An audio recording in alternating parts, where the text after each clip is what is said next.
Howdy doody gamers, how's it going? I just finished SMT 5 like a day ago. Great game. It like took the series in a whole new direction. I have no idea what they're gonna do with it in the future in regards to like gameplay and stuff. But what I really have been thinking about lately since beating it is the story, and more importantly like the characters, because I think the alignments in this game have great potential. I mean, I think Abdiel and Dazai have one of the most interesting alignments in the entire franchise, like rivaling like the Reason characters with Chiaki, Isamu. I think Yuzuru, like the Myriad God stuff, even has a lot of potential. I think it's very cool how you see this war raging on after Bethel breaks down, and people are gonna like get hurt in that crossfire, and people know it. But they still believe that that's the route that the world should go. And even in the ending, like they say, oh my god, people fucking die. But there's also like great progress scientifically or in like medicine, because people have that power at their disposal. They can do what they want with it. It's a very like light chaos type thing, as opposed to, you know, Chiaki dark chaos, get under my fucking boot scrub type philosophy. But the bad part of it is, like, Yuzuru, why does he believe in the Myriad God stuff? Like, he just hears, oh, you got my knowledge from Mr. Director Man, and he goes, cool, that means I'm your bitch now, and he just agrees. He's got no reason to arrive at that agreement, no driving force in his philosophy here, he just goes along with it. And I want to propose maybe a couple of ideas on how that can be fixed. Maybe how Yuzuru can kind of get the same treatment Dazai did, because Dazai, you see from the very beginning how he gets to where he is, why he starts following Abdiel even before they find out about the knowledge thing.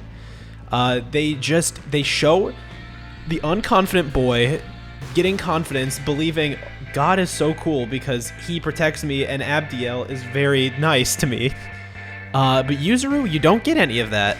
And I think so maybe taking a page out of Isamu for Yuzuru could be a very good way to kind of establish why he believes what he believes. Looking at Isamu, he gets clowned on so much. That poor boy just gets thrown in prison after prison. And every time you as the Demi-Fiend go and save him, he gets a little more distant, a little more cold. And it would be very easy for him to have turned out as someone who believes that helping people is a good thing, because he sees your power and he could have interpreted that as, I need friends, I want to help people too with this new power that I have now that I'm in the Amala network. But he goes the complete opposite way. He decides the Shinji ass nobody can hurt me if I'm all alone type beat. And I think Yuzuru could also sort of benefit from that mentality. Going from the beginning of the story, you know, he is in the first area. He's one of the first characters you meet while you're in Dot by the train. And honestly, what he says there is just, it's so unmemorable. You see, I think Hayataro there for one of the 2 times he's actually in the game. But I think he could be used a little more prominently in the first area, specifically like the Nua fight, because the Nua fight, it just ends. Yakumo just shows up and is like, nah, stop, hammer time. And the fight just ends. But I think it could benefit possibly from Yuzuru being there with you in the fight, getting fucking clowned on by Nua.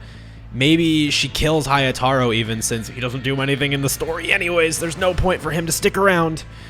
And when she kills him, he maybe doesn't take this as, oh god, this power is bad, we can't have this. He sees you holding off Nua, and sees that as the power of the gods, of the Nahobinos, is so good. This could help so many people.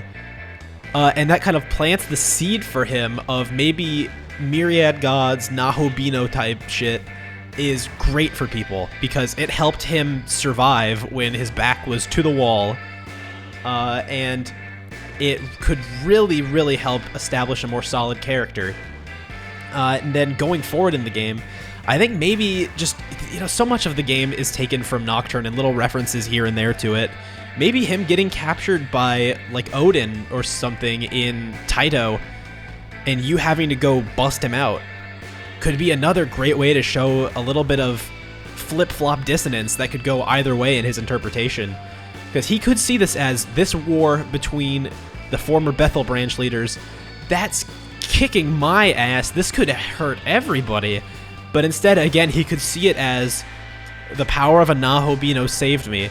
If everyone had this power, they could stick up for themselves and defend themselves. Because that's what light chaos alignments are in the end, is it's just using strength to help other people. It's complete freedom of self, not survival of the fittest, get on my level scrub type shit.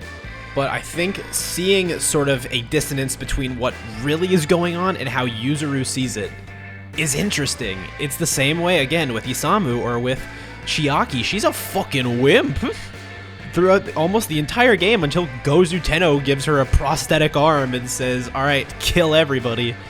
There's so much dissonance between their characters and their reasons and what's actually happening. And Yuzuru could be a great opportunity to go back through that. The myriad gods leads to nothing but destruction and war, but he sees it as, my friends are powerful, they're nice, therefore everybody is nice. It's a great contrast with teleporting, slicked back, fucking Charlie Sheen-ass Dazai teleports behind you, nothing personnel kiddo, who views the world as so corrupt, but Abdiel becomes a corrupt angel to follow out his will. That's so cool. Abdiel and Dazai have such a cool story. Yuzuru gets none of that. He just follows around a guy in a suit and sucks his dick off. Come on, Atlas. I know there was some major retooling of the story. I think it was Doi who said in an interview that Hayataro originally had like a way cooler role and that fans would be shocked and you could have Aslan ride him in the game. And maybe, I assume Yuzuru is just kind of a victim of rewrites and the story going a different way.